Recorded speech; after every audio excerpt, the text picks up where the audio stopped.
नमस्कार दोस्तों, आज के इस वीडियो में बात होगी 10 जुलाई 2026 के करंट अफेयर्स की। करंट अफेयर्स हर कॉम्पिटिटिव एग्जाम की दृष्टि से अपना एक इम्पॉर्टेंट रोल प्ले करते हैं, तो ज़रूर वीडियो में अंत तक जुड़े रहिएगा क्योंकि कोई भी जानकारी छूटना नहीं चाहिए। और इम्पॉर्टेंट है कि फैक्ट्स आप अच्छे से जानें जो आपके प्री मेंस हर चीज़ में काम आएंगे, और ना सिर्फ न्यूज़ बल्कि उसके पीछे का पूरा बैकग्राउंड भी समझने का प्रयास करें जो आपको आगे हेल्प करेगा।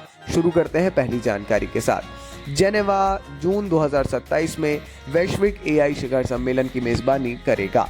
स्विट्जरलैंड ने वैश्विक एजेंडा का अनावरण हाल ही में किया है। स्विट्जरलैंड ने घोषणा की है कि जेनेवा शिखर सम्मेलन 21 और 22 जून 2027 को, या 2026 लिखा है, 2027 को जेनेवा के पेलेक्सपो में आयोजित किया जाएगा। ये उभरती एआई, कृत्रिम बुद्धिमत्ता के शासन और नवाचार पर चर्चा के लिए एक प्रमुख अंतर्राष्ट्रीय मंच है।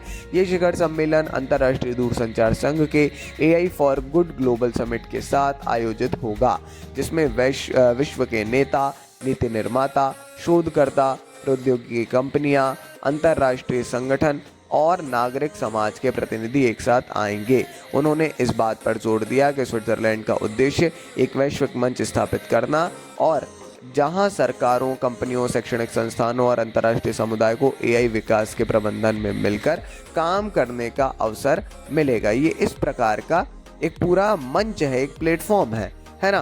तो इम्पोर्टेंट इसीलिए है क्योंकि अभी से घोषणा हुई है और ज़ोरदार तैयारियों के साथ चलेगा। वैश्विक शिखर सम्मेलन है और जेनेवा में हो रहा है, तो डेफिनेटली वो एक अलग लेवल पे होगा। स्विट्जरलैंड ने हाल ही में इसका एक वैश्विक एजेंडा भी, उसका भी अनावरण कर दिया है। तो कहीं ना कहीं ये बहुत इंपॉर्टेंट जानकारी है।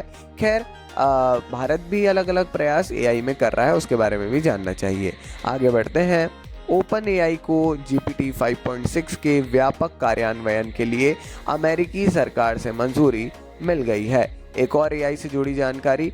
ओपन एआई, जो आप चैट जीपीटी यूज़ करते हैं, उसका पेरेंट ऑर्गेनाइजेशन है ओपन एआई, अपने उन्नत GPT 5.6 एआई मॉडल की पहुंच बढ़ाने की योजना बना रहा है।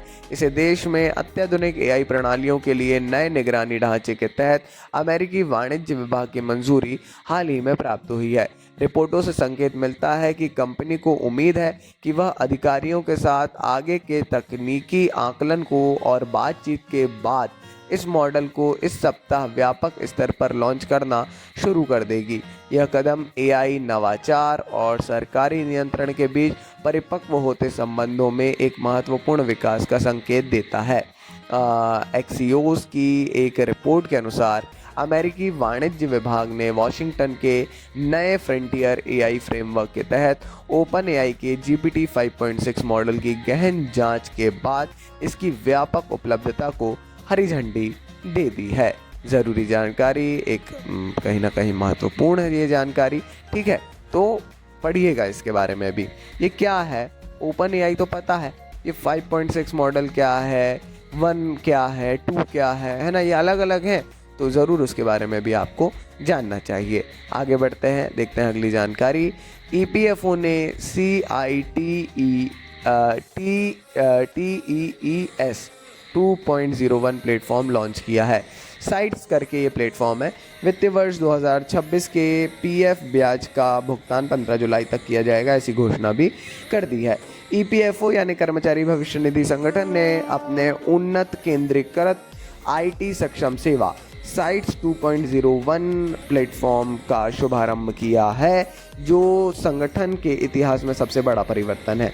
यह प्रणाली 34 करोड़ सदस्य खातों को 120 से अधिक विकेंद्रीकृत डेटाबेस से एकीकृत राष्ट्रीय प्लेटफॉर्म पर स्थानांतरित करती है, जिससे दावों का तेजी से निपटान, बेहतर सदस्य सेवाएं और भविष्य निधि रिकॉर्ड का निर्बाध पहुंच संभव हो पाती है।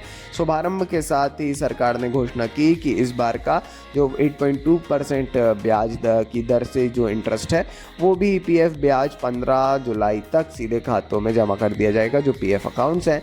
EPFO ने पूरे भारत में साइट्स 2.01 का शुभारंभ किया। केंद्रीय श्रम और रोजगार मंत्री मनसुख मांडविया ने उन्नत साइट्स 2.01 प्लेटफॉर्म का शुभारंभ किया है, जिसे EPFO के डिजिटल बुनियादी ढांचे के आधुनिकीकरण की दिशा में एक बड़ा कदम बताया जा रहा है। कहीं ना कहीं इसके बारे में जानना बहुत ज़्यादा ज़रूरी था। क्यों था? भाई, क्योंकि ईपीएफओ कहीं ना कहीं अब वर्तमान समय में बड़े बड़े चेंजेस ला रहा है लगातार। तो ये करंट अफेयर्स की दृष्टि में हम आप तक ना पहुंचाए, ये कहीं ना कहीं गलत होगा। बढ़ते हैं आगे। अगली जानकारी, हैप्पी सिटी इंडेक्स 2026 में जयपुर को दुनिया के सबसे खुशहाल शहरों में स्थान मिल गया है। जी हाँ, जयपुर ने वैश्विक स्तर पर एक उल्लेखनीय उपलब्धि हासिल की है। एक आता है हैप्पी सिटी इंडेक्स, ये इंटरनेशनल इंडेक्स है।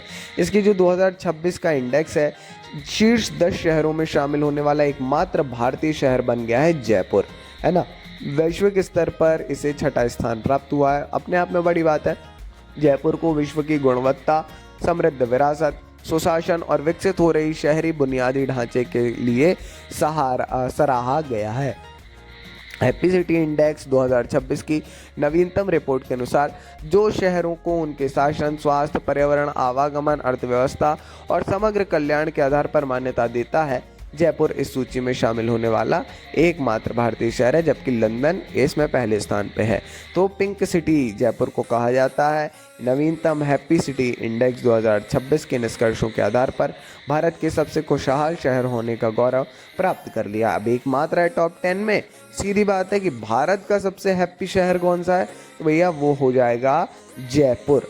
जरूर जयपुर के बारे में जानिए, हैप्पीनेस इंडेक्स के बारे में जानिए, कैसे काउंट होता है ये थोड़ा सा समझिए। वो तो हमने बता ही दिया कि आधार क्या है इनके, है ना। और थोड़ा थोड़ा इसके बारे में समझिए, अच्छी बात है। कहीं ना कहीं एक रिकॉर्ड सेट करने वाली बात है ये जयपुर के लिए। आगे बढ़ते हैं, देखते हैं अगली जानकारी। सरकार ने नवी मुंबई हवाई अड्डे को दवाओं के आयात के लिए बंदरगाह के रूप में अधिसूचित कर दिया है। भारत सरकार ने औषधि नियम 1945 के तहत नवी मुंबई अंतर्राष्ट्रीय हवाई अड्डे को औषधि आयात हेतु नामित बंदरगाह के रूप में अधिसूचित किया है। स्वास्थ्य एवं परिवार कल्याण मंत्रालय ने 8 जुलाई 2026 को अधिसूचना जारी कर औषधि एवं सौंदर्य प्रसाधन अधिनियम 1940 के अनुसार औषधि तकनीकी सलाहकार बोर्ड के इसके परामर्श के बाद नियम 43A में संशोधन किया है। इसके साथ ही भारत में औषधि आयात हेतु अधिसूचित बंदरगाहों की कुल संख्या बढ़कर 42 हो गई, जिससे रसद व्यवस्था, व्यापार सुगमता और व्यापार करने में आसानी में वृद्धि हुई। नवी मुंबई हवाई अड्डा जो है उसमें भी अब दवाएं आ पाएंगी। तो मादक पदार्थों के आयात, ये थोड़ा ध्यान दीजिएगा, मादक पदार्थों की बात है, मादक पदार्थों के आयात के लिए नामित कर दिया गया है, ठीक है ना। तो ये उन नामित हवाई अड्डों में शामिल है जो देश में फार्मास्यूटिकल का आयात किया जा सकता है जहाँ से, है ना। तो ये ज़रूरी जानकारी है कहीं ना कहीं। नवी मुंबई हवाई अड्डे के बारे में थोड़ा पढ़ लीजिएगा। लॉन्च के दौरान थोड़ी सी कंट्रोवर्सीज भी हमको सामने देखने को मिली थी, थोड़ा बहुत उसके बारे में पढ़िए, अच्छे तरीके से पढ़िए। इस पूरे जो एक्ट दिए हैं वो, जो अथॉरिटीज़ हैं वो, है ना। तो ये अगर आप अच्छे से पढ़ेंगे तो आपकी तैयारी सॉलिड हो जाएगी। अगली जानकारी, उत्तर प्रदेश ने शिक्षकों के लिए गुरु दक्षिणा नामक कैशलेस चिकित्सा योजना शुरू की है।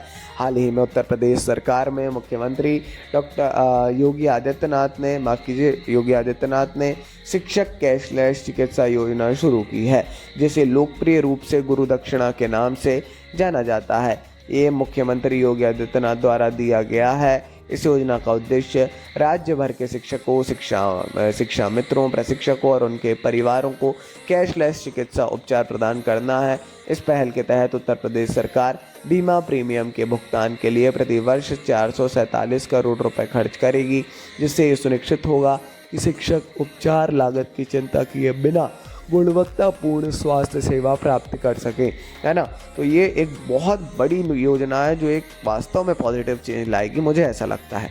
मुख्यमंत्री शिक्षक कैशलेस चिकित्सा योजना या यूँ कहें गुरु दक्षिणा योजना, ये राज्य द्वारा वित्त पोषित स्वास्थ्य बीमा पहल होगी जो उत्तर प्रदेश राज्य में शिक्षकों और शिक्षा कर्मचारियों को कैशलेस अस्पताल में भर्ती होने का लाभ प्रदान करती है।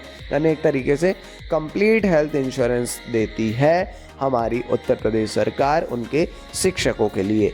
चलिए, बाकी ये थी आज के इस वीडियो की अंतिम जानकारी। अपन मिलेंगे अगले वीडियो में ऐसी ढेर सारी जानकारी के साथ। सपोर्ट अपना बनाए रखिए। वीडियो अच्छा लगा हो तो लाइक करिए, चैनल पर नए तो सब्सक्राइब करिए। मिलेंगे अगले वीडियो में जी। नमस्कार। Dynamic impulsion.